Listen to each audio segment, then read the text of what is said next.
Gravitational field due to spherical shell இல்லைன்னா hollow sphere, right? Gravitational field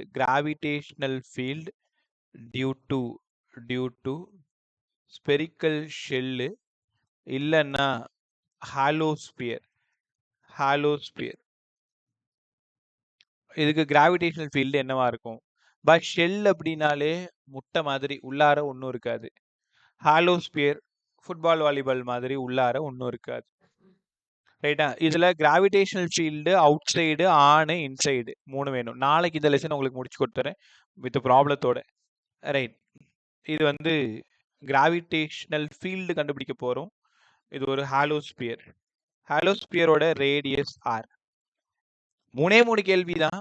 out சைடில் field எவ்வளோ, ஆனில் ஃபீல்டு எவ்வளோ, இன்சைடில் ஃபீல்டு எவ்வளோ.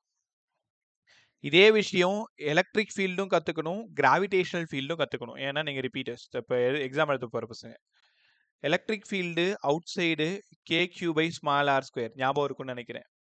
On the surface KQ/R².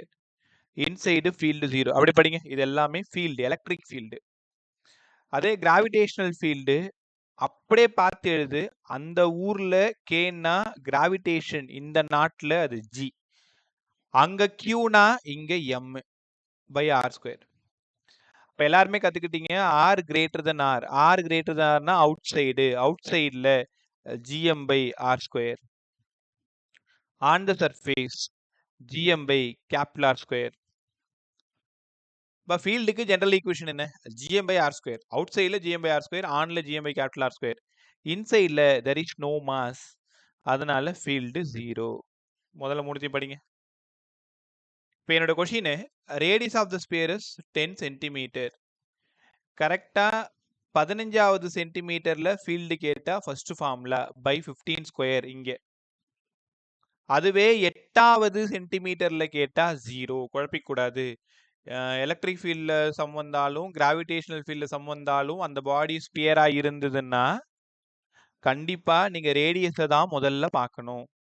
இந்த ஆர் வேல்யூ வச்சுக்கிட்டு தான் அவுட் சைட் கேட்டிருக்காங்களா, ஆன் கேட்டிருக்காங்களா, இன்சைட் கேட்டிருக்காங்களான்னு முடிவு பண்ணணும், ரைட்? சார் இதெல்லாம் ஓகே, கிராஃப் சொல்லி கொடுங்க. இந்த கிராஃப் 2 முறை கேட்டிருக்காங்க. இங்கே பாருங்களேன், E is proportional to 1/r², outside. Inside E equal to 0, ரைட்டா? இதே கிராஃபை எலக்ட்ரோஸ்டாட்டிக்ஸில் போடும் பொழுது டிஸ்டன்ஸுக்கும் எலக்ட்ரிக் ஃபீல்டுக்கும் கிராஃப் ட்ரா பண்ணும். கரெக்டாக R 0வா இருக்கும் பொழுது ஃபீல்டு 0. எக்ஸாக்டாக இந்த இடம் தான் சென்டர், அந்த ஸ்பியரோட சென்டர். கரெக்டாக அந்த ஸ்பியரோட சென்டர் இந்த இடம், ரைட்டா? அதே மாதிரி சர்ஃபேஸ் வர்ற வரைக்கும் ஃபீல்டு 0. சர்ஃபேஸுக்கு அப்புறம் இன்வர்ஸ்லி ப்ரொபோர்ஷனல், ஹைப்பர்போலா. அப்போ இந்த உள்ளார ஒன்றுமே இருக்காது. R equal to R, இன்சைடில் ஒன்றுமே இருக்காது. இந்த கிராஃபை கிராவிடேஷனில் போட்டிங்கன்னா தப்பு. என்ன சார் சொல்கிறீங்க? கிராவிடேஷனில் கிராஃப் எல்லாமே ரிவர்ஸில் தான் இருக்கணும். இந்த graph right, only magnitude wise right. With டைரக்ஷனோட கேட்டிருந்தாங்கன்னா R equal to R, அதுக்கப்புறம் இன்வர்ஸ்லி ப்ரொபோர்ஷனல் 1/r². இங்கே ஃபுல்லாக ஃபீல்டு 0. தங்கங்களா நல்லா கற்றுக்குங்க. இங்கே பாருங்க. இந்த ஃபீல்டு எலக்ட்ரிக் ஃபீல்டுனா இந்த கிராஃப் ரைட்டு. இல்லை கிராவிடேஷனல் ஃபீல்டு ஒன்லி மேக்னிடியூட்னாலும் இந்த graph right, first graph right. ஒரு பேச்சுக்கு ஆப்ஷனில் இப்போ 2 கிராஃபும் இருக்கு. Gravitational field due to hollow sphere எனக்கு வேணும். ரெண்டுமே இருக்குன்னா ரெண்டுத்துல 200% இதுதான் கரெக்டு. இது தப்புன்னு சொல்ல முடியாது. இவங்க 2 பேர்ல யாரு ரொம்ப சரின்னு கேட்டா செகண்ட் கிராஃப் தான் ரொம்ப ரைட்டு, ரைட்டா? படிச்சிங்களா? கிராவிடேஷன்ல மேக்ஸிமம் எல்லா கிராஃபும் தலைகீழ தான் இருக்கும். படிச்சிங்களா? அடுத்தது அங்கேருந்து நம்ம போகிற இடம் ஒரு சின்ன சம் மாதிரி. Radius of the sphere is 10 centimetre. Mass of the body, புரியலமா? செகண்ட் போட்டோகிராஃப் வந்து E equal to 0க்கானதா சார்? E equal to 0னா எந்த இடம் சொல்றேன்? செகண்ட் கிராஃப் இன்வெர்டட் போட்டிங்க சார். ஒரு நிமிஷம் மேலே எடுத்துக்கிறேன். செக். எந்த இடம் சொல்றீங்க? செகண்ட் கிராஃபா இதுவா? Yes sir. அதுதான் E is proportional to 1/r square. கிராவிடேஷனல் ஃபீல்டுக்கும் E தான் போடணும். எலக்ட்ரிக் ஃபீல்டுக்கும் E தானே போடணும். அப்ப இன்சைட்னு ஓகே அர்த்தம். சார். இந்த E equal to 0னா இது வரைக்கும் இன்சைட் தானே. இந்த இடம் R equal to 0. R 1 2 3 4 5 6 7 10 இந்த இடம் R equal to 10னா சர்ஃபேஸ் தான் 10. அப்ப 10க்குள்ள ஓகே சார். Rலேருந்து 0லேருந்து 10க்குள்ள ஃபீல்டு 0 தானே. 11 12 13 வரும்போது போக போக போக ஃபீல்டு குறையுது. அப்ப ஃபீல்டு மேக்ஸிமம் அட் எங்கம்மா? கரெக்டா சர்ஃபேஸ்ல. புரியுதா? Okay sir. இல்ல உன் டவுட் என்னன்னு கரெக்டா சொல்லு. இல்ல சார், நான் கன்ஃபியூஸ் ஆயிட்டேன் சார். நான் அந்த ஈக்குவல் டு 0 நீங்க அங்க போட்டு பார்க்கல நானு. E equal to 0னா இன்சைட்ல 0. ஓகே கத்துக்கிட்டீங்களா? Sir. Yes sir. Right bye. Monish Sarath good evening. Good evening sir. லேட்டா இன்னைக்கு முடிய வந்துட்டியா? 5 மினிட்ஸ் ஆயிடுச்சு. சரி பை. கேர்ஃபுல்லாக கவனிங்க. Mass of the body 1 kg, radius வந்து 10 மீட்டர் 10 சென்டிமீட்டர்னு வச்சுக்கலாம். கரெக்டாக 15th சென்டிமீட்டரில் ஃபீல்டு எவ்வளோன்னு கேட்டாங்கன்னா நீங்கள் தான் யோசிக்கணும். 10 சென்டிமீட்டர்ன்றது ரேடியஸு. அப்போ 15னா அவுட் சைட் கேட்டிருக்காங்க. G mass 1 by distance square 225 into 10⁻⁻4. ஏன் 225 இன்ட்டு 10⁻⁻4 போடணும்? 15 சென்டிமீட்டர் 10⁻⁻2 ஹோல் ஸ்கொயரு 15 15 225 10⁻⁻4. அதுக்கப்புறமா ஜியோட வேல்யூ கொடுத்துக்கலாம். 6.67 இன்ட்டு 10⁻11. அதுக்கப்புறம் பை 225 இன்ட்டு 10⁻⁻4. அப்புறம் சால்வ் பண்ணிங்கன்னா ஏதோ ஒரு ஆன்சர் வரப்போகுது. ஆனால் இது அவுட் சைடுன்னு கரெக்டாக கண்டுபிடிச்சி தான் சம்ம போடணும். அதே மாதிரி கரெக்டாக 8 சென்டிமீட்டரில் ஃபீல்டு நம்ம தெரியாமல் போயிட்டு ஜி 1 பை 64 இன்ட்டு 10⁻⁻4 இப்படி போடக்கூடாது. ஏன்னா 8ன்றது இன்சைடுன்றதுனால கண்டிப்பாக 0. பை இப்போ இந்த ஒரு கொஷின் மட்டும் நீ கற்றுக்கும் பொழுது தெளிவாக இருப்ப. பட் எக்ஸாம் இல்லை அப்படி இருக்க மாட்டேல்ல. கிட்டத்தட்ட 30 லெசன், கிட்டத்தட்ட 1500 ஃபார்முலா, எல்லா பயாலஜி உட்பட, கெமிஸ்ட்ரி உட்பட, ஃபிசிக்ஸ் உட்பட அவ்வளோ டேட்டா இருக்கும். டக்குன்னு ரீகலெக்ட் பண்ணி எடுத்துகிட்டு வரணும். அதனால தான் நீ எங்கே தப்பு பண்ணுவேன்றதுல தான் நான் ரொம்ப கவனமாக சொல்லிட்டு இருக்கேன். இந்த கொஷின் வந்தால் பையன் என்ன தப்பு பண்ணுவான்? சாதாரணமாக கிளாஸ் டெஸ்ட்டில் இந்த கொஷினுக்கு பையன் என்ன தப்பு பண்ணுவான்? அவுட் சைடா ஆன் இன்சைடுன்னு கவனிக்காம அப்படியே அவனுக்கு தெரிஞ்ச ஃபார்முலா GM/R² ஆர் இன்சைடுன்னு கவனிக்காம 8² சால்வ் பண்ணுறது. அதுக்கும் ஆப்ஷன் ஏபியில் வந்து கரெக்டான ஆன்சர் வச்சுருக்கிறது, டிக் பண்ணிட்டு போகிறது. நான் உங்களுக்கும் தெரியும் தானே நீ எங்கே தப்பு பண்ணுன்ட்டு. ரைட்டா? அடுத்து கற்றுக்கலாமா? கிராவிடேஷனல் ஃபீல்டு டியூ டு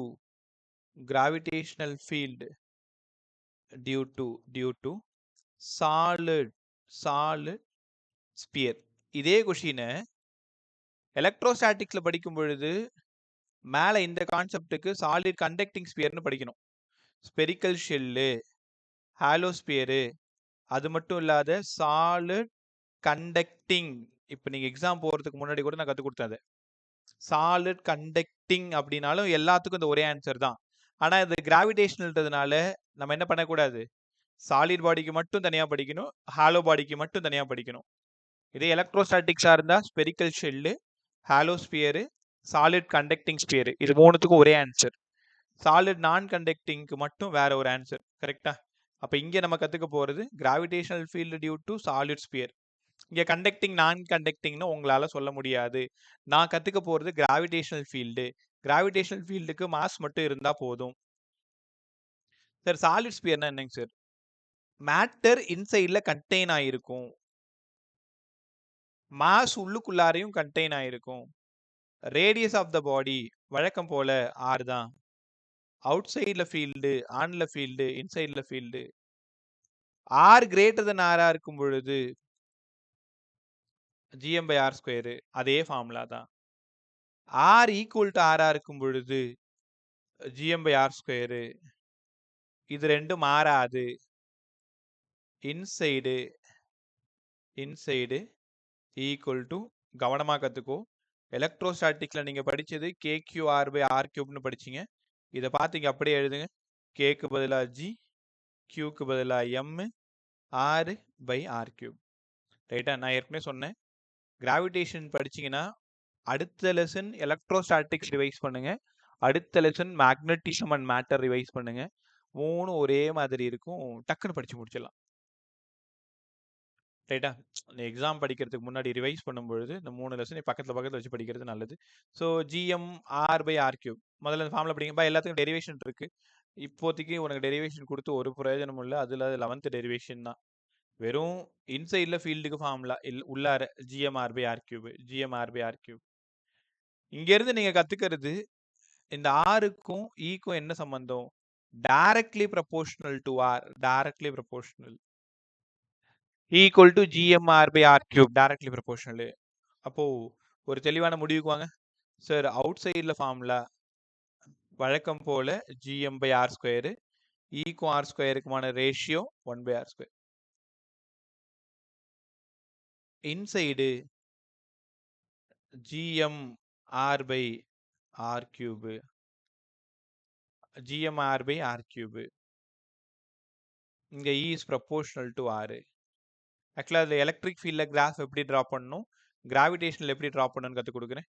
இங்கே எலக்ட்ரிக் ஃபீல்டாக இருந்தால் கிராஃபு நேராக இருக்கும். R E straight line inversely proportional. பாருங்க, இங்கே டைரக்ட்லி ப்ரப்போர்ஷனல், இங்கே இன்வெர்ஸ்லி ப்ரப்போர்ஷனல் ஸ்கொயர்.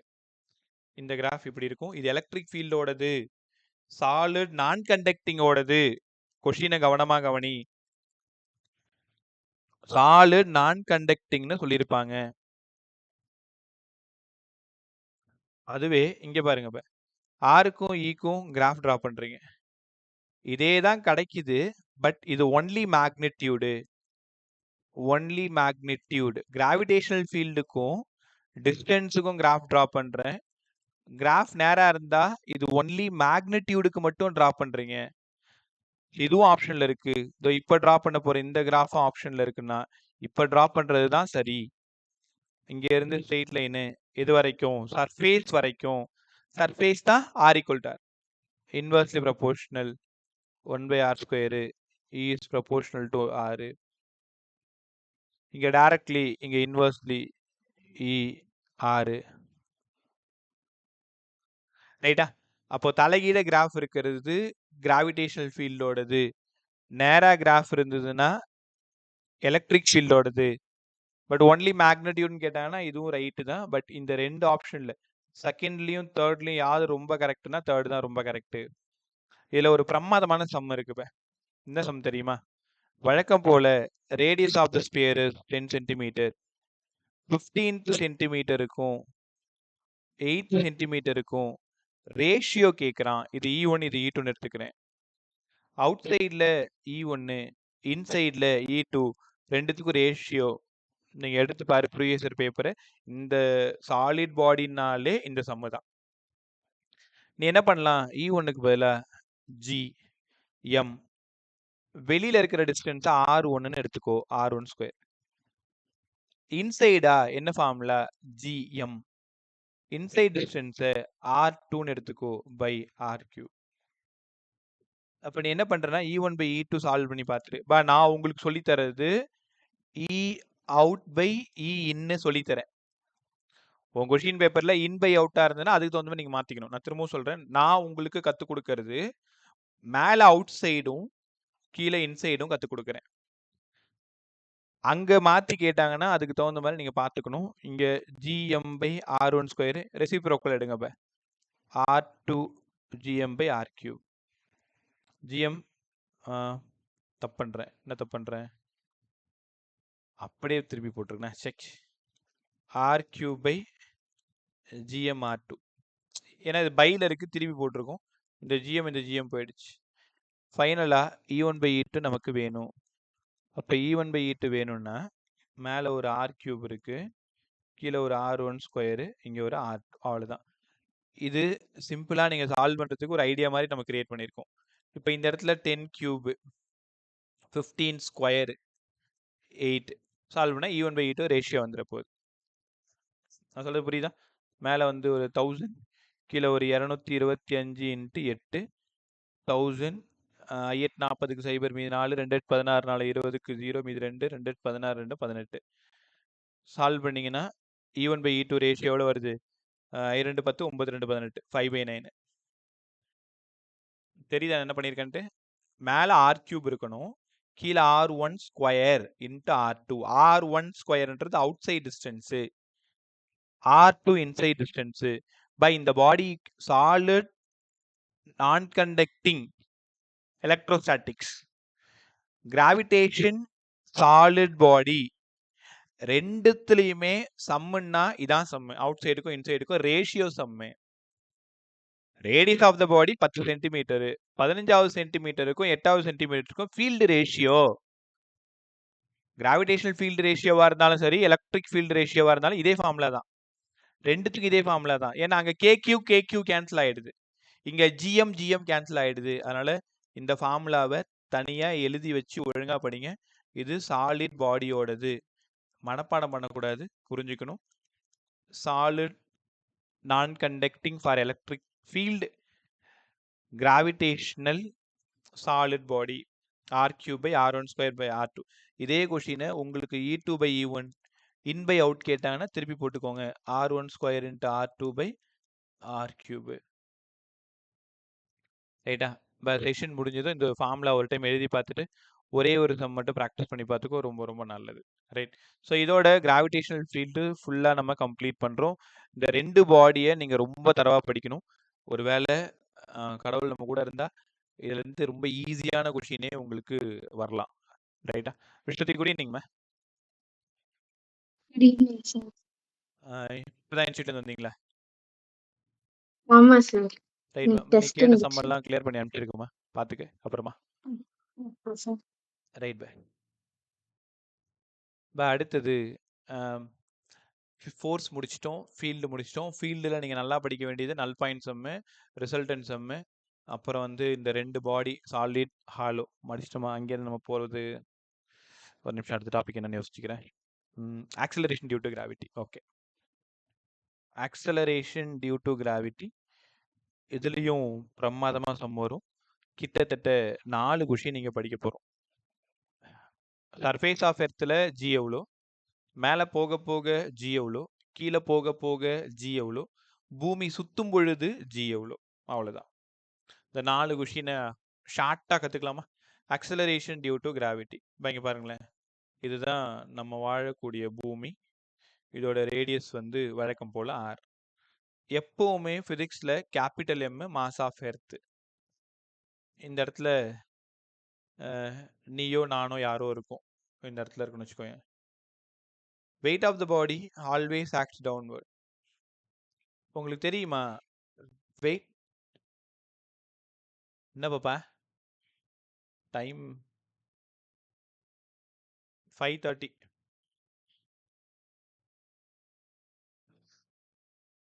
ஒரு நிமிஷம் 5:24மா. Weight of the body always acts downward mg. இந்த வெயிட்டுக்கு யார் காரணம்? ஒரு நிமிஷம், ஒரு பெரிய பஞ்சாயத்தே போயிட்டு இருக்கு. G capital M small m by R square. உங்களுக்கு தெரியும் தானே நம்மளோட வெயிட்டுக்கு யார் காரணம்? Gravitation, acceleration due to gravity, gravitational force தான் நம்ம வெயிட்டுக்கு காரணம். இப்போ கூட சுனிதா வில்லியம்ஸ் பூமிக்கு வரும்பொழுது நீங்கள் அந்த வீடியோஸ்லாம் பார்த்துருப்பீங்க. ஆப்சன்ஸ் ஆஃப் கிராவிட்டியில் அவங்க எப்படி இருந்திருக்காங்க அப்படின்ட்டு. ஒரு 6 நாள் பயணமாக போனவங்க அரௌண்ட் கிட்டத்தட்ட 8 மாதத்துக்கு மேலே அங்கே மாட்டிக்கிட்டாங்க. அதுக்கப்புறம் இப்போ அவங்கள பத்திரமா கூப்பிட்டு வந்துட்டாங்க. அந்த ஹிஸ்ட்ரியில் நீங்கள் படிச்சிருப்பீங்க, பார்த்துருப்பீங்க அந்த வீடியோ. அந்த விண்கலத்துக்குள்ளார அவங்க என்னெல்லாம் பண்ணுறாங்க. கிராவிட்டி இல்லைன்னா மிதக்க வேண்டியது தான். ஏன்னா நார்மல் ஃபோர்ஸும் இருக்காது, உன் வெயிட்டை நீ ஃபீல் பண்ண மாட்டேன். இந்த கான்செப்டோட பேர் weightlessness. Right. So gravity W = mg, weight of the body. அதுக்கு யார் காரணம்னா gm by r ஸ்கொயர் தான் காரணம். இப்போ gm by r square = mg. mm போய் சேர்ந்துருச்சு. அங்கேருந்து acceleration due to gravity g value. அப்போது g மட்டும் வேணும்னா gm by r ஸ்கொயர். திடீர்னு உனக்கு ஒரு டவுட் வரணும், நீங்களே அந்த டவுட்டை கேட்டுருங்க. இப்போ இதை பார்த்ததும் உனக்கு என்ன தோணுது? இந்த ஜியை பார்த்தது முடிங்க பார்த்த மாதிரி ஞாபகம் இருக்கா? இது யாரோட ஃபார்முலா? யாரோட ஃபார்முலா? இப்போ படிச்சிங்களே, gm by r ஸ்கொயர் யாரோட formula? Electric field on the surface. Gravitational field on the surface. Sir அப்போ கிராவிடேஷனல் ஃபீல்டும் ஆக்சலரேஷன் டியூ டு கிராவிட்டியும் ஒண்ணா? இங்கே தான் ஒரு சின்ன ட்விஸ்ட். ரெண்டுத்தோட ஃபார்முலாவும் ஒன்று தான், but both are different physical quantity.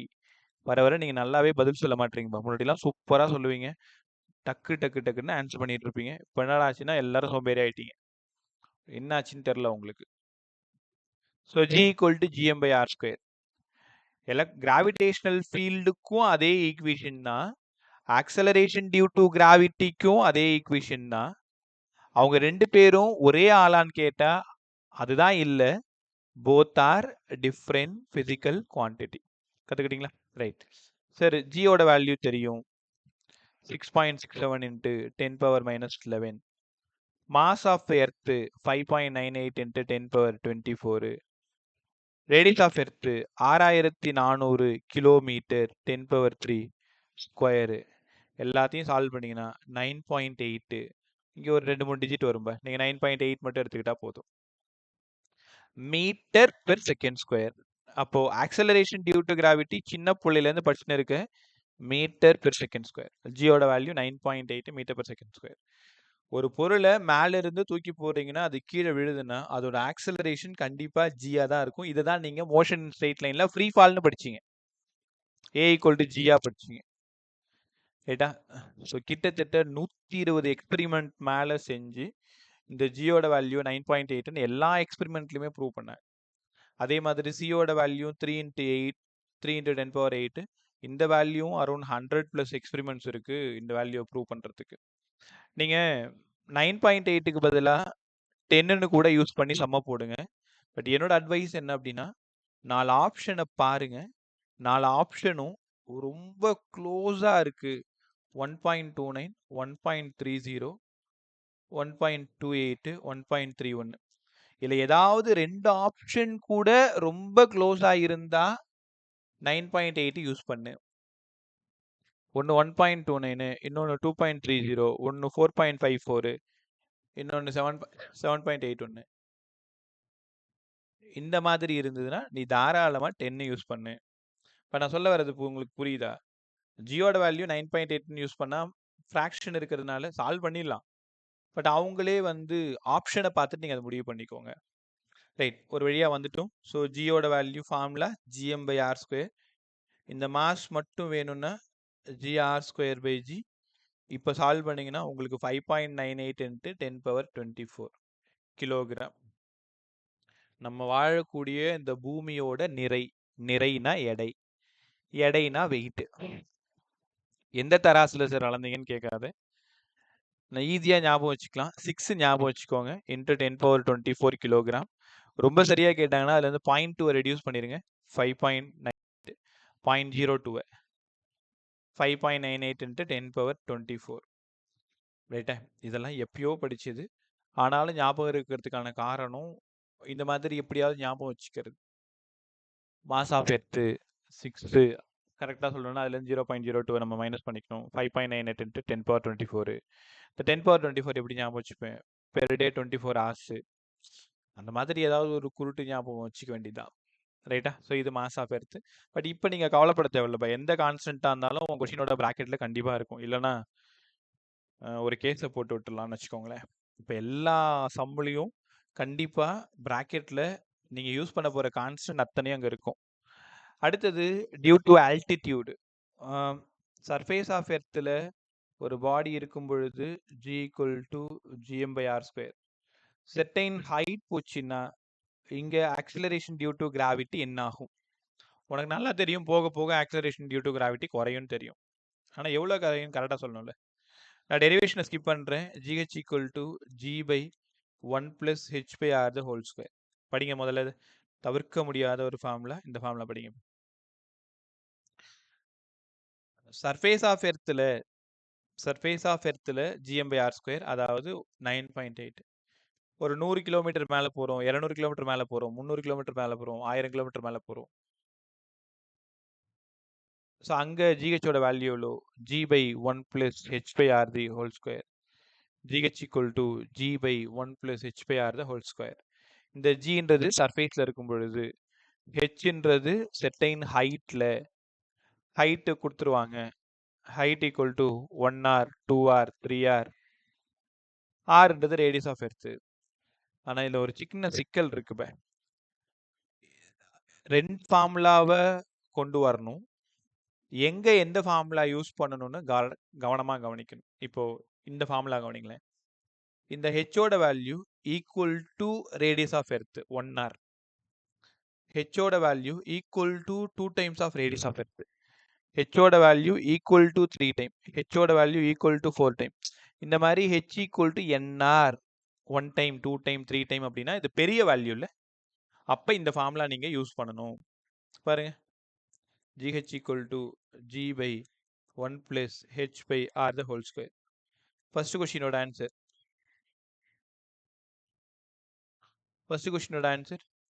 G by 1 plus H R தான் 1 by 1 2 ரைட்டா. 1 by 1 இப்போ 1 ஆயிடுச்சு, 2 ஆயிடுச்சு, ஹோல் ஸ்கொயர் G by 4. அப்போ ஃபர்ஸ்ட் கொஸ்டின் G by 4. ரெண்டு விதமாக கேள்வி கேட்கலாம். GH ஓட வேல்யூ G by 4 இருந்தா ஹெச்சோட வேல்யூ எவ்வளோ? கொஷினை கொடுத்து ஆன்சரை கொடுத்து கொஷின் ரெண்டு விதமாக கேட்டிருக்கலாம், அப்படியே கேட்டிருக்காங்க. போய் பாரு, தெரியும் உனக்கு. அப்போ G by 4னா இந்த சமயம் எப்படி போடணும்? GHக்கு பதிலாக G by 4. இங்கே ஒரு G by 1 plus H by R தான் ஹோல் ஸ்கொயரு. G போயிடுச்சு. 1 plus H by R the whole ஸ்கொயருக்கு பதிலாக 4 இருக்கு. எல்லாத்தையும் சால்வ் பண்ணிங்கன்னா H equal to 1Rன்னு வரும். ரைட்டா? ரெண்டு பக்கம் ஸ்கொயர் எடு, இந்த மைனஸ் ஒன்று அந்த பக்கம் எடுத்துகிட்டு போயிடு. அப்போது H equal to 2Rன்னு கொடுத்து GH எவ்வளோன்னு கேட்டால் என்ன பதில் சொல்லுவேன்? GH equal to G by 1 plus H by R whole square. RR போயிடுச்சு. அப்போ G by 9. அடுத்த கேள்வி, GHோட வேல்யூ G by 9 இருந்தா ஹெச்சோட வேல்யூ எவ்வளவா இருக்கும்? அப்போ G by 9 G by 1 plus H by R the whole square. G போயிடுச்சு. 1 plus H by R the whole square equal to 9. 1 plus H by R equal to 3. H by R equal to 2. H equal to 2R. தெரியுதா? ரிவர்ஸ்லையும் வர கற்றுக்கணும், ஃபார்வர்ட்லையும் போக கற்றுக்கணும். அதே மாதிரி 3R போட்டுக்கோங்க, G by 16 வரும். 4R போட்டுக்கோங்க, G by 25 வரும். இதில் சம்முன்னா இதான் சம். இந்த இடத்துல இந்த ஃபார்முலாவில் இந்த ஃபார்முலாவை யூஸ் பண்ணுறது ரொம்ப ஈஸி. ஹெச் கொடுத்துட்டு ஜிஹெச் கேட்கலாம், ஜிஹெச் கொடுத்துட்டு ஹெச் கேட்கலாம். ஃபார்முலா படிச்சியா? ஆல்டிடியூட் உயரே செல்ல செல்ல ஆக்சலரேஷன் டியூ டு கிராவிட்டி குறையுது. அப்போ GH equal to G by 1 plus H by R the whole square. நல்லா சொல்லுங்க, ஹெச்சோட வேல்யூ பெருசாக இருந்தால் தான் இதை யூஸ் பண்ணணும். 6400 கிலோமீட்டருக்கு மேலே 6400 கிலோமீட்டருக்கு மேலே இருந்ததுன்னா இந்த ஃபார்முலா நீங்கள் யூஸ் பண்ணணும். சரிப்பா. அடுத்தது நான் என்ன கேட்குறேன்னா, தோ பக்கத்தில் ஒரு 100 கிலோமீட்டர் போயிட்டு வரேன். சர்ஃபேஸ் ஆஃப் எர்த்ல இருந்து ஜஸ்ட் வெறும் ஒரு 100 கிலோமீட்டர் மேலே போயிட்டு வரேன். ஹெச் ஆரை கம்பேர் பண்ணும்போது ரொம்ப ரொம்ப சின்னதாக இருந்தால் என்ன ஆகும்? ஆரோட வேல்யூ 6400 கிலோமீட்டர், இது வெறும் 100 தானே. நல்லா யோசிச்சு பாரு, 6400 எங்கே இருக்குது, 100 எங்கே இருக்குது? அப்போ இந்த ஃபார்முலாவில் என்ன பண்ணணும்? முதல்ல ஃபார்முலா எழுதுங்க. GH equal to G by 1 plus H by R the whole square. Expand பண்ணுங்க. GH equal to கவனி G by 1 plus H square by R square 2H by R. எடுத்துக்கிட்டீங்களா? இந்த இடத்துல ஹெச்சை கம்பேர் பண்ணும்பொழுது ஆர் ரொம்ப சின்னதாக இருக்கிறதுனால காலி பண்ணிடுங்க, அதை நெக்லெக்ட் பண்ணிடலாம். ஃபைனலாக GH equal to G by 1 plus 2H by R. அப்படியே மேலே போச்சுன்னா G into 1 plus 2H by R whole power -1 அது உள்ளே இறங்கிடும். உங்களுக்கு புரியுன்றதுனால நான் டேரெக்டாக எழுதிக்கிறேன். இது அப்படியே மேலே போனால் இன்வர்ஸ், திரும்ப அந்த இன்வர்ஸை உள்ளே இறக்கிட்டிங்கன்னா 1 - 2H by R. இந்த ஃபார்முலாவை எங்கே யூஸ் பண்ணுறது?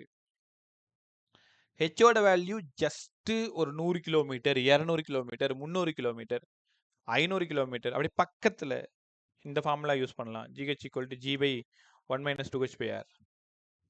1 minus 2H by R தப்பு பண்றேன். கீழே H போட்டேன் பாருங்க. நீங்களும் சொல்லவே இல்லை. GH equal to G into 1 minus 2H by R.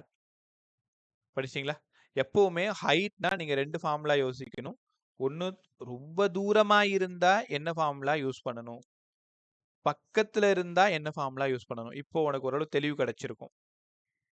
H equal to n times of R இருந்தா, H ரொம்ப ரொம்ப கம்மியா இருந்தா. படிங்க ஃபாஸ்டா படிங்க.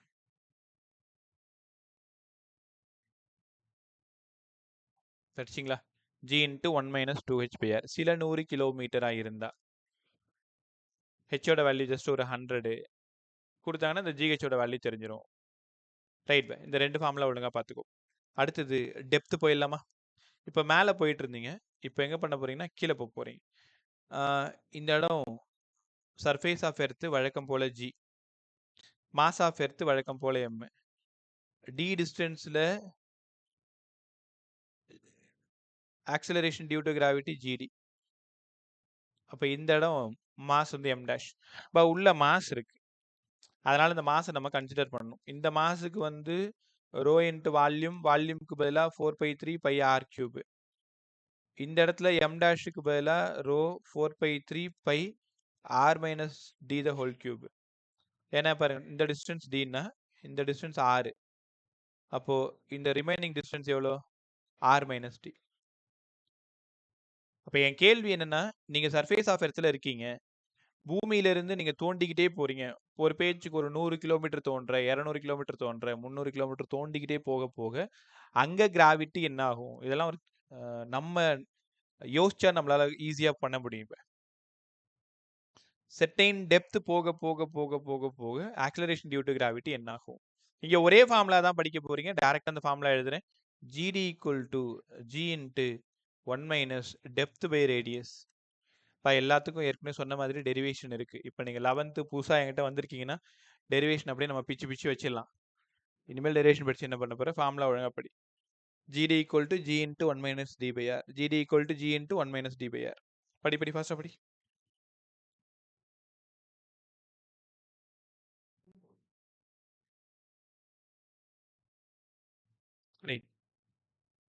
படிச்சிங்களா? இப்போ இதுல எந்த இடத்துல GD 0 ஆகும்னு யாராவது சொல்லுங்க. GD 0 ஆகும்னா இந்த D வேல்யூ என்னவா இருக்கும்னு நினைக்கிறீங்க? யாராவது டக்குன்னு சொல்லு.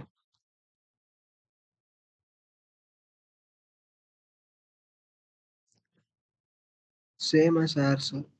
ஆறா இருக்கணுமா? அப்படின்னா என்ன அர்த்தம்? சென்டர் ஆஃப் எர்த்தில் மேல இருந்து தான் டி மெஷர் பண்றோம். அப்ப மேல இருந்து ஆர்னா அதான் சென்டர் ஆஃப் எர்த். எல்லாருக்குமே தெரியும் சென்டர் ஆஃப் எர்த்தில் centre of gravity 0. Centre of எர்த்தில் சென்டர் ஆஃப் கிராவிட்டி 0. பூமியோட மைய பகுதியில ஆக்சலரேஷன் டியூ டு கிராவிட்டி கண்டிப்பா 0 ஆயிடும். கரெக்டா? ஏன்னா இங்க ஆறுன்னு கொடுங்க, ஆறுன்னு கொடுத்தா ஆர் பை ஆர் 1, 1 மைனஸ் 1 0. ரைட். இப்போ உங்களுக்கு 3 ஃபார்முலா எழுதிட்டு ஒரு சம் கொடுத்துட்டு நான் போய் தண்ணி குடிச்சிட்டு வரேன். அதுக்குள்ள அந்த சம்மை போட்டு வைக்கிறேன். எனக்கு 1 நிமிஷம் டைம் வேணும். கவனமா கவனி. GH G by 1 plus H by R the whole square. GH பக்கத்துல இருந்தா G into 1 minus 2H by R. Depth GD equal to G into 1 minus D by R.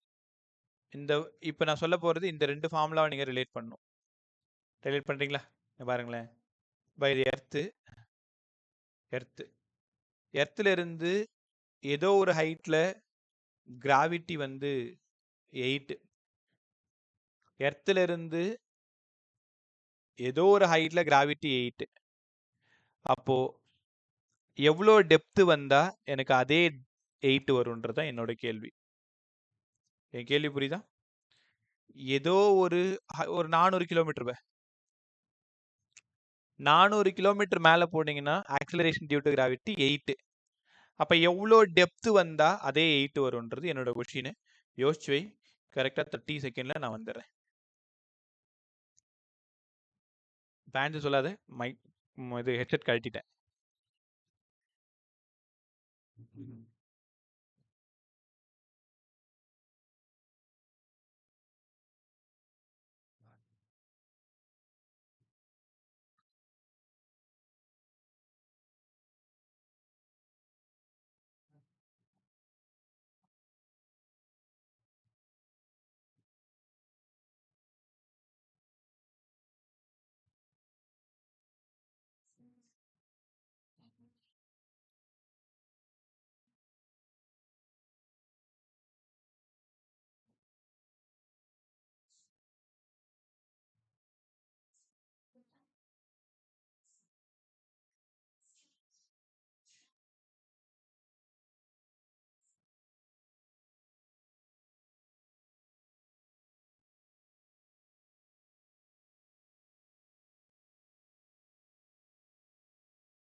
நான் வந்துட்டேன். ஆன்சருங்க. 800 சார். எவ்வளோப்பா? 800. 800. ஏன் 800? எப்படி ரிலேஷன் போட்டீங்க? சார் அது ரெண்டுத்தையும் ஈக்குவல் பண்ணா ஜிஜி கேன்சல் ஆகி டி ஈக்குவல் டு 2h வரும் சார். அவ்வளோதான். இந்த சம் ரொம்ப ஃபெமிலியர் சம்பா இந்த ரெண்டுத்தையும் கம்பேர் பண்ணும்பொழுது இந்த 2h இருக்க வேண்டிய இடத்துல யார் இருக்கா பாருங்க, டி. ஸோ நல்லா புரிஞ்சுக்கோங்க, டி ஈக்குவல் டு 2h. எப்போவுமே இந்த ஹைட்டையும் டெப்த்தையும் ரிலேட் பண்ணுறாங்கன்னா உனக்கு தெரியணும் டி ஈக்குவல் டு 2h. 400 கிலோமீட்டர்ல ஆக்சலரேஷன் டியூ டு கிராவிட்டி 8னா அப்போ எத்தனை கிலோமீட்டர்ல அதே 8 வரும்? 800 கிலோமீட்டர்ல வரும். படிச்சிங்களா? இதே கேள்வி சர்ஃபேஸ் ஆஃப் எர்த்ல இருந்து 200 கிலோமீட்டர்ல ஆக்சலரேஷன் டியூ டு கிராவிட்டி 8 எவ்வளோ ஹைட் போனா அதே 8 வரும். அப்போ என்ன கேட்டாங்கன்னா ஹெச் கேட்டிருக்காங்க. அப்போ ஹெச் வேணும்னா டி பை 2. டி வந்து ஒரு 200 பை 2, அதனால 100 கிலோமீட்டரு. ஹைட்டுக்கு அப்படியே டபுளா இருக்கும் டெப்த்து. ஏன்னா ஹைட்டு ஏர்ல இருக்கு, டெப்த்து உள்ள மீடியம் உள்ள மெட்டீரியல் இருக்கு. அப்போ ட்வைஸாக தான் ஆகும் கண்டிப்பா. D equal to 2h. இந்த ரிலேஷன் நல்லா படிங்க. கிராவிடேஷன்ல ஒரு சம மிஸ் பண்றேன்னா உலகின் தலைச்சிறந்த முட்டாள்கள் யாருன்னா அது நம்மளா தான் இருப்போம். நான் என்னையும் தான் சேர்த்துக்கிறேன், உன்னைய மட்டும் தனியாக சொல்லலை. ரைட்டா? அதனால இந்த கிராவிடேஷன் லெசனுக்கு கொஞ்சம் இம்பார்ட்டன்ஸ் கொடுத்து ஒழுங்கா படி. ரைட். இப்போ என்ன பண்ணோம்? மேலே போகிறத பேசிட்டோம், கீழே வரதை பேசிட்டோம். திடீர்னு பூமி சுத்திட்டு இருக்கு. அப்போ ஆக்சலரேஷன் டியூ டு கிராவிட்டி என்ன ஆகும்? Acceleration due to gravity due to rotation of earth. Acceleration due to gravity due to rotation of our earth. அதுக்கு முன்னாடி நான் உங்களுக்கு சொல்லித்தர வேண்டிய வேலை ஒன்று இருக்கு. இது நீ சொன்னீங்கன்னா நல்லா இருக்கும். இங்க பாருங்களேன், இது எர்த்து. எர்த்தோட சென்டர்ல கிராவிட்டி 0.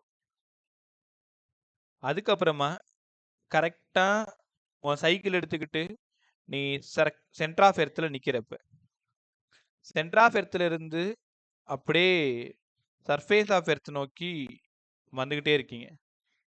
வர வர ஆக்சலரேஷன் டியூ டு கிராவிட்டி என்ன ஆகும்? சர்ஃபேஸ் வரும்போது 10ன்னு இருக்கும், அப்போ சென்டரில் 0ன்னு இருக்கும். அப்போ புரிஞ்சுக்கிச்சு, G is proportional to 1/r. சாரிப்பா, G is proportional to R. மேலே தான் 1/r². 1/r. அப்போ என்ன அர்த்தம்னா சென்டரில் கிராவிட்டி 0, சர்ஃபேஸ் வர வர வர வர கிராவிட்டி டைரக்ட்லி ப்ரொபோர்ஷனல் அதிகமாகும். இப்போ எல்லாத்துக்குமே வழக்கம் போல தான் டெரிவேஷன். இது எங்கே இருந்து எடுத்துகிட்டு வந்தேன்? GD equal to G into 1 minus D by ஆர்னு எடுத்துகிட்டு வந்தேன். அப்போ GD equal to G into R minus D கேபிட்டலரா சாரி பை ஆர். இந்த ஆர் மைனஸ் டியை மட்டும் நான் என்ன பண்ணிக்கிறேன்னா ஸ்மால் ஆர்ன்னு கன்சிடர் பண்ணிக்கிறேன். அப்போ டெப்த்தில் டைரக்ட்லி ப்ரொபோர்ஷனல் டு ஆர். ஒத்துக்கிறீங்களா? அதே மாதிரி இது போட வேணாம்னு நினச்சேன், அப்புறம் புரியலன்னா உங்களுக்கு கஷ்டமாக போயிடும். H by R the whole square ஹைட்டுன்னு தெரியும், G R plus H by R the whole square தெரியும். இந்த ஆர் பிளஸ் ஹெச்சுக்கு பதிலாக நான் ஸ்மால் ஆர்னு எடுத்துக்கிறேன். அப்போ GH is proportional to 1/r². GD is directly proportional to R. அப்போ நேரம் உனக்கு கிராஃப் எப்படி வரும்னு புரிஞ்சிருப்பேன். Straight line inversely proportional. பஸ் ரொம்ப இம்பார்ட்டன்ட், இந்த கிராஃப் மட்டும்தான் நேரா வரும். கிராவிடேஷன்ல மற்ற எல்லா கிராஃபும் தலைகீழ தான் வரும். இந்த ஒரு கிராஃப் மட்டும்தான் நேரா வரும். பார்க்குறீங்களா? இப்போ நான் என்ன பண்ண போறேன்னா, டிஸ்டன்ஸுக்கும் ஆக்சிலரேஷன் டியூ டு கிராவிட்டிக்கும் கிராஃப் ட்ரா பண்றேன். r equal to 0. Surface of earth வர்ற வரைக்கும் டைரக்ட்லி ப்ரொபோர்ஷனல். இது GD. Centre of earth G0. கரெக்டாக இந்த இடம் 6400 கிலோமீட்டர். அதுக்கப்புறம் 1/r². ஒட்டுமொத்தமாக ஃபிசிக்ஸ் புக்கில் இந்த கிராஃப் 5 இடத்துல வரும். நான் ஒவ்வொரு முறையும் சொல்லியிருக்கேன். எலக்ட்ரோஸ்டாட்டிக்ஸில் ஒரு இடம், எலக்ட்ரோஸ்டாட்டிக்ஸில் 2 இடம், கிராவிடேஷனில் 1, அப்புறமா மேக்னெட்டிக் எஃபெக்ட்ஸ் ஆஃப் கரண்ட்டில் வந்து magnetic field due to solid conducting wire, அந்த இடத்துல இந்த கிராஃப் கண்டிப்பாக வரும். எப்பெல்லாம் சாலிட் பாடின்னு படிக்க ஆரம்பிச்சிட்டிங்களோ அப்பெல்லாம் கிராஃப் இப்படி வரும். கிராவிடேஷன்லேயும் 2 இடத்துல வரும். சாலிட் பாடி தான், ஆனால் என்ன தலைகீழ வரும். அதனால தான் மொத்தம் 5 இடம்னு சொன்னேன். கிராவிட்டி வேற, ஆக்சலரேஷன் கிராவிடேஷனல் ஃபீல்டு வேற. கிராவிடேஷனல் ஃபீல்டு சாலிட் பாடிக்கு கேட்டாங்கன்னா இதே கிராஃப் கண்டிப்பா தலைகீழ தான் இருக்கணும். ஆக்சலரேஷன் டியூ டு கிராவிட்டிக்கு கேட்டாங்கன்னா நேரா போட்டுக்கணும். தயவு செஞ்சு இது நல்லா படிச்சுக்கோ. Centre of earth, centre of gravity 0. இப்போ நீ உன் சைக்கிள் எடுத்துக்கிட்டு சென்டர் ஆஃப் எர்த்ல இருந்து அப்படியே மேலே வந்துகிட்டே இருக்கீங்கன்னா வர வர உன் கிராவிட்டி அதிகமாயிட்டே இருக்கும், உன் வெயிட் அதிகமாயிட்டே இருக்கும். சர்ஃபேஸ் வந்ததும் உன் வெயிட் ரொம்ப அதிகமாயிடும். அதாவது இப்போ இருக்கிற வெயிட்டுக்கு வந்துடுவேன். அதுக்கப்புறம் மேலே போக போக போக போக உன் கிராவிட்டி குறையும், அதனால உன் வெயிட் குறைஞ்சிக்கிட்டே வரும். நான் சொல்றது உனக்கு புரியுதா? ரைட். அங்கிருந்து acceleration due to gravity due to rotation of எர்த்துக்கு போக போகிறோம். ரொட்டேஷன் ஆஃப் எர்த்னா பூமி சுழலும் பொழுது ஆக்சிலரேஷன் டியூ டு கிராவிட்டி என்ன ஆகும்? Due to rotation of earth. இப்போ செஷன் முடிஞ்சதும் உங்களுக்கு கொஷின் கொஞ்சம் மார்க் பண்ணி தரேன். அந்த ப்ராப்ளம் மட்டுமாவது சால்வ் பண்ணி வை நைட்டுக்குள்ளார. Due to rotation of earth, acceleration due to gravity due to rotation of earth. இப்போ உங்களுக்கு நல்லா தெரியும் பூமியானது நார்த் சவுத் போலில் ஆன்டி கிளாக் வைஸ் டைரக்ஷனில் சுற்றி வந்துட்டு இருக்குன்ட்டு. இந்த இடம் ஈக்விட்டார், இந்த இடம் போல்னு உங்களுக்கு தெரியும். மேலே நார்த்து போல், கீழே சவுத்து போல். இது ஈஸ்ட், இது வெஸ்ட்னு உங்களுக்கு நல்லா தெரியும். ஸோ இந்த இடம் ஈக்விட்டார்ன்றதும் உங்களுக்கு நல்லாவே தெரியும். மேலே இருக்கிறது போல். நீ இங்கே இருக்குன்னு வச்சுக்கேன், நீ இங்கே இருக்கு. இப்போ பூமி சுற்றிட்டு இருக்கு. அப்போ நீ பூமி மேலே இப்படி நீ சுற்றிட்டு இருப்ப இல்லையா? இந்த ரேடியஸ் வந்து ஸ்மாலார். அதாவது இப்போ நம்ம வீடு இந்த டாட் வச்சிருக்கல, அதான் உன் வீடு. பூமி சுற்றும் பொழுது உன் வீடும் சர்க்குலர் பாத்தில் சுற்றி வந்துட்டு இருக்கு. அந்த ரேடியஸ் ஸ்மாலார். சென்டர் ஆஃப் எர்த்ல இருந்து உன் வீடு கேபிட்டல் ஆர். அப்ப radius of earth capital R. குழப்பிக்காத, இங்க கேபிட்டல் ஆர் ஸ்மால் ஆர் தான் பிரச்சனையே. கேபிட்டல் ஆர் வந்து சென்டர் ஆஃப் எர்த்ல இருந்து உன் வீடு, ஸ்மால் ஆர் வந்து நீ சுத்தி வர்ற சர்க்குலர் பாத்தோட ரேடியஸ். ரைட்டா? இந்த ஆங்கிள் வந்து லாட்டிடியூட் ஆங்கிள் லாம்டா. இப்போ கிராவிடேஷனல் ஃபோர்ஸ் இங்க இருந்ததுன்னா சென்ட்ரிபிட்டல் ஃபோர்ஸ் அவுட் சைட்ல இருக்கும். அக்கார்டிங் டு நியூட்டனோட தேர்ட் லா படி. ரைட்டா? பாடி சுத்தி வர்றதுக்கு யார் காரணம்? சென்ட்ரிபிட்டல் ஃபோர்ஸ் தான் காரணம், நல்லா தெரியும். சென்ட்ரிபிட்டல் ஃபோர்ஸுக்கு நேத்தே கற்றுக் கொடுத்தேன், mv²/r.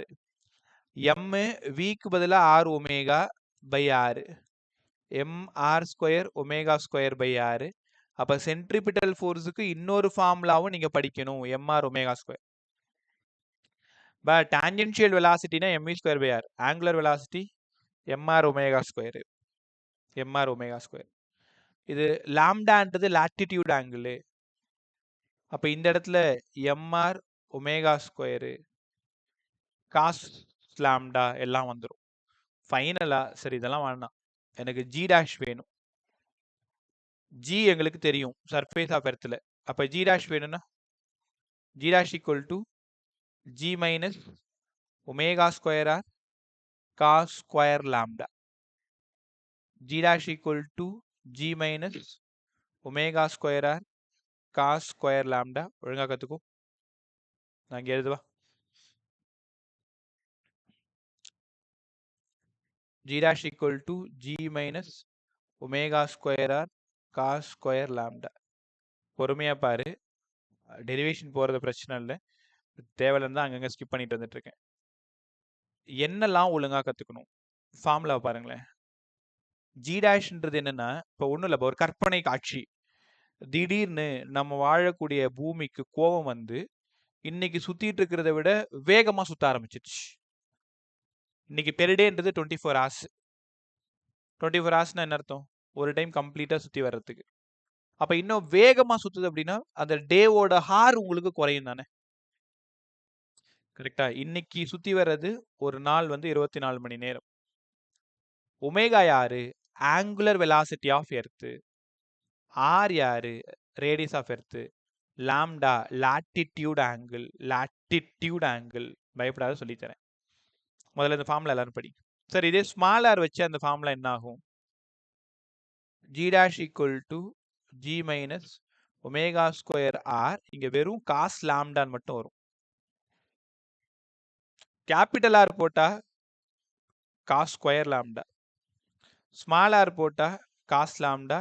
இது எங்க இருந்து வந்ததுன்னா இந்த ட்ரையாங்கிள் இருந்து இது R, இது கேபிட்டல் R, இங்க இருந்து எடுத்து வந்திருப்பாங்க.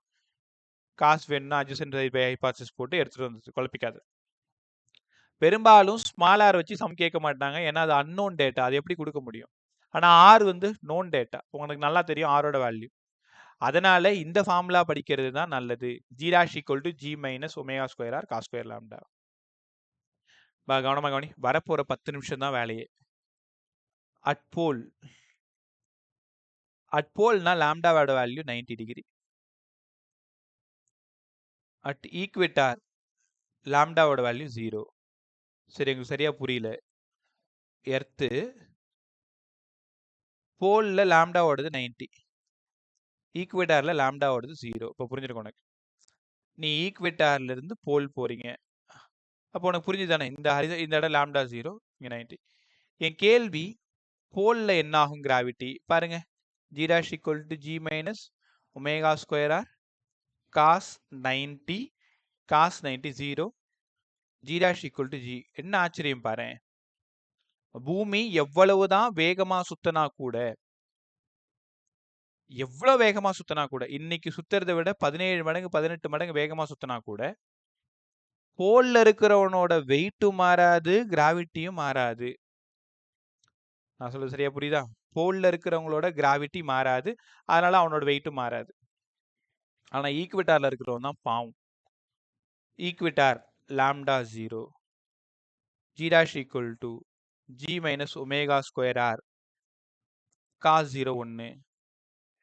அப்ப G dash equal to G minus omega square r. G minus என்ன புரிஞ்சுக்கிறீங்க? ஈக்வெட்டார்ல இருக்கிறவன் பூமி வேகமா சுழலும் பொழுது அவனோட வெயிட் கண்டிப்பா குறையும். ஏன்னா கிராவிட்டி குறையும். அப்ப நல்லா கத்துக்கோங்க. G dash less than G at equator, G dash equal to G at pole. அப்படியே ரெண்டுத்தையும் கேட்கலாம். போல்ல ஆக்சலரேஷன் டியூ டு கிராவிட்டி மாறாது. ஈக்வெட்டார்ல ஆக்சலரேஷன் டியூ டு கிராவிட்டி ஒமேகாவை பொறுத்து மாறும். ஏன்னா G கான்ஸ்டன்ட், R கான்ஸ்டன்ட். ஒமேகான்றது ஆங்குலர் ஸ்பீடு. அப்ப ஆங்குலர் ஸ்பீடை பொறுத்து ஆக்சலரேஷன் டியூ டு கிராவிட்டி அந்த இடத்துல கண்டிப்பா குறையும். ஆனா அதிகமாகாது, வாய்ப்பே இல்லை. சர்ஃபேஸ்ல தான், மேல போல்ல தான் ரொம்ப அதிகமா இருக்கும். கத்துக்கிட்டீங்களா? ஓகே. இப்ப அடுத்தது 2 ஃபார்முலா பாருங்க. உங்ககிட்ட என்ன கேக்குறேன்னா, ஈக்வெட்டார்ல இருக்கிறவங்க எல்லாம் இப்ப பறக்கணும். பறக்கணும்னா என்ன சார் சொல்ல வரீங்க? G 0வா இருக்கணும். அப்ப G 0வா இருக்கணும்னா என்ன ஆகும்? G dash equal to G minus omega square r. இப்போ பூமி ரொம்ப ஃபாஸ்டா சுத்த ஆரம்பிச்சிருச்சு. அதனால இந்த G dash வந்து 0வா இருக்கணும். பை தி கண்டிஷன், நம்மளா சொல்ற கண்டிஷன். ஈக்வெட்டார்ல கிராவிட்டி 0 ஆகணும்னா என்ன கண்டிஷனு? ஒமேகா என்னவா இருக்கணும்? G minus omega square r. Omega square R வேணும்னா ஜி, ஒமேகா வேணும்னா ஜி பை ஆறு, புரிஞ்சிருக்கும் உனக்கு ரூட்டு. ஒமேகா பை ஆறு root of G by R. உங்க எல்லாருக்கும் தெரியும் ஜியும் கான்ஸ்டன்ட்டு, ஆரும் கான்ஸ்டன்ட்டு. ஜியோட வேல்யூ 10, ஆறு 6400 கிலோமீட்டர், கிலோமீட்டருக்கு ஒரு 1000. எல்லாத்தையும் சால்வ் பண்ணீங்கன்னா ஒமேகாவோட வேல்யூ 1/800 ரேடியன் பெர் செகண்ட். இந்த வேல்யூ ஒழுங்கா படிங்க. என்ன தெரியுமா அர்த்தம்? ஈக்விட்டார்ல இருக்கிறவங்களோட கிராவிட்டி 0 ஆகணும்னா பூமியோட சுழற்சி வேகம்னா ஆங்குலர் ஸ்பீடு 1/800 ரேடியன் பெர் செகண்டா இருக்கணும். அவ்வளவு வேகமா சுத்துச்சுன்னா ஆக்சிலரேஷன் டியூ டு கிராவிட்டி 0 ஆயிடும். எங்க? ஈக்விட்டார்ல. இந்த 1/800 வேற எப்படி சார் சால்வ் பண்றது? கேட்ட கொஸ்டின் 1.25 இன்ட்டு 10 பவர், ஒரு நிமிஷம் இருங்க, 800 மேலே போச்சுன்னா 1/8. இங்கே வேற ஒரு பாயிண்ட் வச்சுட்டேன்னா அப்போ 10 power -3. Okay, 10 power -3 radian per second. ஒன்று ஒமேகாவோட வேல்யூ 1/800ன்னு சொல்லு, இல்லைன்னா 1.25 இன்ட்டு 10 பவர் -3 ரேடியன் பெர் செகண்ட்னு சொல்லு. இந்த ரெண்டு வேல்யூ எப்போ ஈக்விட்டார்ல இருக்கிறவனோட கிராவிட்டி 0 ஆகணும். ஈக்விட்டார்ல இருக்கிறவனோட கிராவிட்டி கண்டிப்பா 0 ஆகணும். சரி, புரிஞ்சிருச்சு. இன்னும் ஒரு சுவாரஸ்யமான விஷயம், இன்னைக்கு ஒரு நாள் அப்படின்னா 24 hour. அப்ப ஈக்விட்டார்ல ஜியோட வேல்யூ 9.8 தெரியும் எல்லாருக்குமே. இப்போ ஒமேகாவோட வேல்யூ 1/800 ரேடியன் பெர் செகண்டா இருந்ததுன்னா அப்ப டைம் பீரியட் என்னவா இருக்கும்? அதாவது பெர் டேன்றது என்னவா இருக்கும்? பாப்பா பூட்டி சாவி எடுத்துருவா. பெர் டே டைம் பீரியட் ஃபார்ம்ல என்னவா இருக்கும்? எப்படி சார் கண்டுபிடிக்கிறது? ஒமேகாவுக்கு என்ன ஃபார்முலா? 2π/t. டீக்கு என்ன ஃபார்முலா? நல்லா கவனிங்க, லாஸ்ட் 2π/ஒமேகா. ஒமேகாவுக்கு இப்பதான் படிச்சீங்க, ரூட் ஆஃப் g/rன்னு படிச்சீங்க. ஓ, 2π ரூட் ஆஃப் g/r. அதுக்கப்புறமா டைம் பீரியட், இந்த ஃபார்முலாவை நீங்க எங்க ஒரு டைம் படிச்சிருப்பீங்க எங்கேயாச்சும். 2π ரூட் ஆஃப் r/g. முதல்ல படிங்க ஒழுங்கா. Time period 2π root of r/g. r radius g 9.8. எல்லாத்தையும் சால்வ் பண்ணா எவ்வளவு தெரியுமா வரும்? 5024 செகண்ட். 5024 செகண்ட்ன்றது 84 நிமிஷம். 1.41 hour. என்ன புரிஞ்சுக்கிட்டு? இது நிஜமாலுமே நீங்க புரிஞ்சுக்கிட்டீங்கன்னா என்ன ஷாக் ஆயிருப்பீங்க.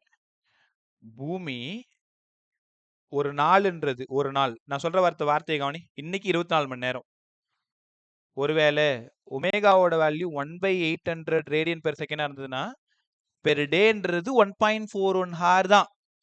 அவ்வளோ வேகமா சுத்துச்சுன்னா ஒரு ரொட்டேஷனை 1.41 hourல முடிச்சிரும். அப்பதான் ஈக்வேட்டார்ல இருக்கிறவங்களோட கிராவிட்டி 0 ஆயிடும், வெயிட் 0 ஆயிடும். இல்லைன்னா 84 நிமிஷம், இல்லைன்னா 5024 செகண்ட். ரைட்டா?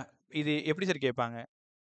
ஈக்வேட்டார்ல கிராவிட்டி 0 ஆகணும்னா பெர் டேன்றது எவ்வளவா இருக்கணும்? 1.41 hour இருக்கணும், இல்லை 84 minute இருக்கணும், இல்லை 5024 செகண்டா இருக்கணும். ஒமேகாவோட வேல்யூ எவ்வளவா இருக்கணும்? 1/800 ரேடியன் பெர் செகண்டா இருக்கணும், இல்லைனா 1.25 இன்ட்டு 10 பவர் -3 இருக்கணும்.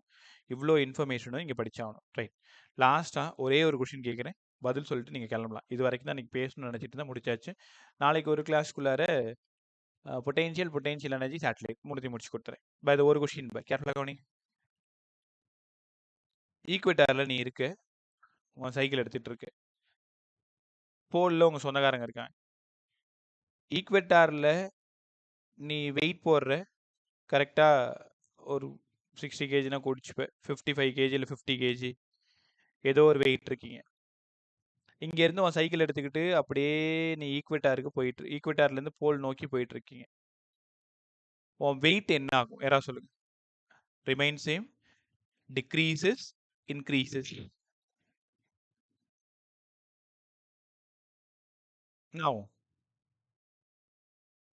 Remain same, increases, decreases? From ஈக்குவேட்டார்ல இருந்து போல் நோக்கி பயணிக்கும் பொழுது. வாயத்தர ரொம்ப முக்கியமான கேள்வி.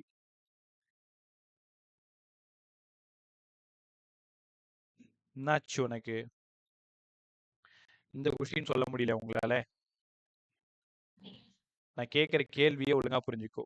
ஈக்வேட்டார்ல நீ இருக்க, ஈக்வேட்டார்ல இருந்து போல் நோக்கி போற, அப்போ உன் வெயிட் என்ன ஆகும்? உன் வெயிட் என்ன ஆகும்?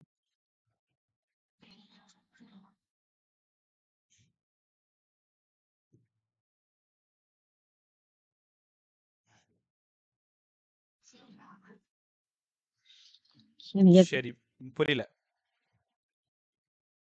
Sir increases. இன்க்ரீசஸ். காரணம் சொல்லுமா.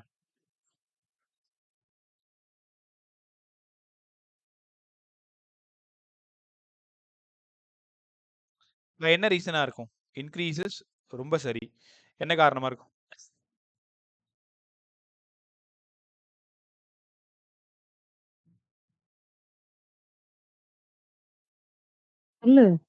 சார் போல்ல கிராவிட்டி. போல்ல கிராவிட்டி அதிகமா சார் தப்பா போல்ல சொல்லிட்டேன் சார். கிராவிட்டி கரெக்ட் தான். போல்ல கிராவிட்டி ஜி டேஷ் வந்து ஜி. ஆனா ஈக்வேட்டர்ல கிராவிட்டி ஜியை விட 0. கம்மியா இருக்கும். பா உங்களுக்கு புரியுதா? ஈக்வேட்டர்ல G dash equal to G minus omega square R ஈக்வேட்டர்ல. அதே போல் பார்த்தீங்கன்னா G dash equal to G. என்ன பண்ணாலும் போல்ல கிராவிட்டி மாறாது. கிராவிட்டி இருந்தாதான் உன்னோட வெயிட் மெஷர் பண்ண முடியும். அப்போ ஈக்வேட்டரை பொறுத்த வரைக்கும் G dash less than G. நீ ஆக்சுவலா இங்க 50 கிலோன்னா இங்க இருந்து இங்க போகும் பொழுது 51 கிலோ 52 கிலோ அப்படி மாறி இருப்ப. எப்பவுமே ஒழுங்கா புரிஞ்சுக்கோ. நீங்க சொல்லாதது எனக்கு ரொம்ப வருத்தமா இருக்கு. இவ்வளோ தூரம் சொல்லி கொடுத்தும் பதில் சொல்ல மாட்டீங்க. ஈக்வேட்டார்ல கிராவிட்டி கம்மி. கிராவிட்டி கம்மினா வெயிட் கம்மி. எங்க இருந்து எங்க டிராவல் பண்ற? ஈக்வேட்டார்ல இருந்து போல் நோக்கி போகும் பொழுது உன் வெயிட் அதிகமாகும். இதே கொஷின் நீங்க போல்ல இருந்து திரும்ப ஈக்வேட்டாருக்கு வரீங்க, உன் வெயிட் டிக்ரீஸ் ஆகும். திரும்ப ஈக்வேட்டார்ல இருந்து திரும்ப போல் வரீங்க, உன் வெயிட் இன்க்ரீஸ் ஆகும். நல்லா கத்துக்கணும். எங்க இருந்து எங்க டிராவல் பண்றீங்க ரெகுலரா கேட்குற கொஷின் அது கிராவிடேஷன்ல. ரைட்டா? நல்லா கத்துக்குங்க. ஈக்வேட்டார்ல தான் கிராவிட்டி கம்மியா இருக்கும். போல்ல கிராவிட்டி சேமா தான் இருக்கும். அப்போ மனுஷங்க வாழ்ந்துட்டு இருக்காங்க ஒவ்வொரு இடம் போல்லையும் கிராவிட்டி இது ஈக்வேட்டர்லயும் வாழ்ந்துட்டு இருக்காங்க. இந்த ஈக்வேட்டார்ல வாழ்ந்துட்டு இருக்கிறவங்களோட ஒரு 4 பேரை கூட்டு வந்து போல்ல வச்சு வெயிட் போட்டா ஈக்வேட்டார்ல போட்ட வெயிட்டை விட 1 கிலோ 2 கிலோ என்ன பண்ணிருப்பாங்க? அதிகமா இருப்பாங்க. அதுக்கும் கரெக்டான ஒரு வேல்யூ இருக்கு. 0.3% 0.4% அதிகமாவாங்க. நமக்கு அந்த அளவுக்கு டீட்டெயில தேவையில்லப்ப. ரைட்டா? அப்புறம் இன்னொரு விஷயம் வந்து தெரிஞ்சுக்கணும். இன்னைக்கு வந்து பெர் டே வந்து 24 ஹார்னு சொல்லியிருந்தேன் இல்லையா? இந்த ஜி டேஷ் வந்து 0 ஆகணும்னா 1.41 ஹார் சொல்லியிருந்தேன் இல்லையா? இன்னைக்கு பூமி சுத்துறதை விட 17 மடங்கு வேகமா 17 டைம்ஸ் ஃபாஸ்டா பூமி ரொட்டேட் ஆச்சுன்னா ஜி டேஷ் வந்து 0 ஆயிடும். இந்த 1.41 17ஆல மல்டிப்ளை பண்ணிப்பாரு 24 ஹார்ஸ் ஓடியாந்துரும். நான் சொல்றது புரியுதா? 17 டைம்ஸ் லார்ஜர். இன்னைக்கு பூமி சுத்திட்டு இருக்கும்போது 17 மடங்கு அதிகமா ரொட்டேட் ஆச்சுன்னா ஈக்வேட்டார்ல இருக்கிறவங்களோட வேல்யூ ஃபுல்லா 0 ஆயிடும். அவங்க எல்லாம் பறக்க ஆரம்பிச்சிருவாங்க. ரைட்டா? சரி இப்ப எனக்கு தெரிஞ்சு force, field, acceleration due to gravity ரொம்ப நல்லா கத்து கொடுத்துருக்கேன். நான் ஒரு 3 கிராஃப் போடுறேன். டக்கு டக்குன்னு யாருதுன்னு அதை சொல்லுங்க.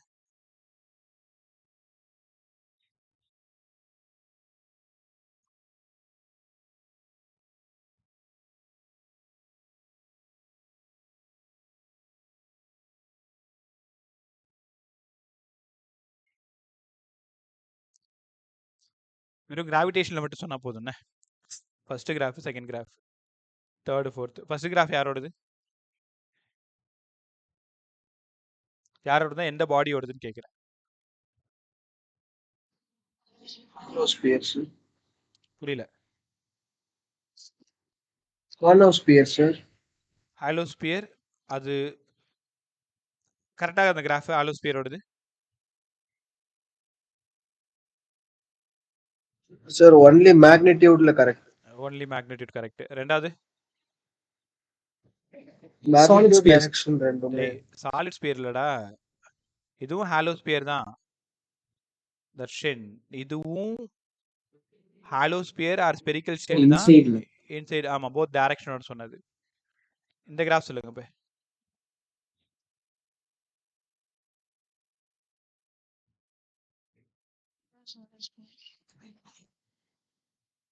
Third graph.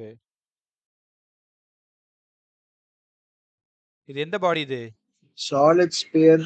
Solid sphere. Acceleration due to கிராவிட்டியா கிராவிடேஷனல் ஃபீல்டா? gravitational field, field. இது acceleration due to gravity. Acceleration due to gravity. Right bye, சூப்பராக சொல்லிட்டீங்க எல்லாருமே. ஓகே, இது வரைக்கும் ஃபுல்லாக ரிவைஸ் பண்ணிக்கோ. ஒரு நிமிஷம் ரெக்கார்ட் ஆஃப் பண்ணிட்டு வரேன். Sir, சொல்ல